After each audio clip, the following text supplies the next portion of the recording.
how does the second gen and the first gen clash in terms of culture? I see. I think this is probably speaking more with the second gen who do want to stay, or like who want to help out. Like a clash happens because of the difference of culture. Let's just say, like with authority structure or like church governance or just power in general.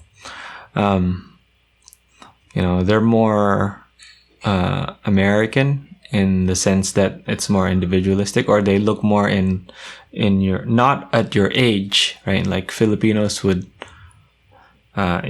you would give respect to someone mainly based on their age, right? And our use of words kind of show that, right? Like you say tito or tita or kuya, even to somebody who's just like 1 month older than you would be like kuya or something like that.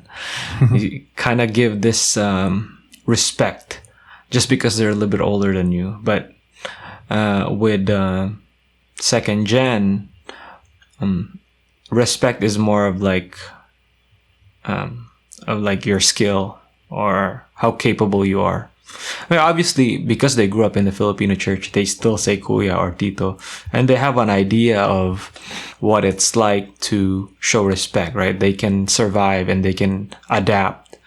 But I guess like that it does affect the way that they view how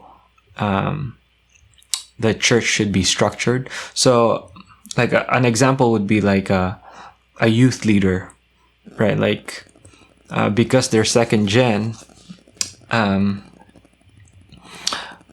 lot of times like the first generation would always look at them as just like youth, even though they're like older now. So it's kind of like hard for them, even though they're capable. Maybe some of them don't ever become like deacons or something like that. It's hard for them to be part of that like church governance or something like that, to make a bigger change.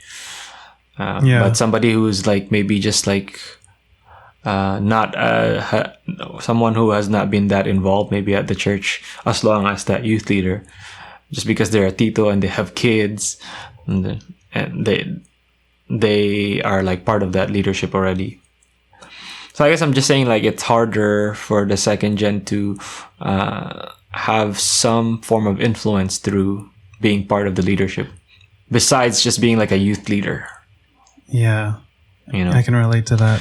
So that's I think that's probably one aspect of a cultural gap.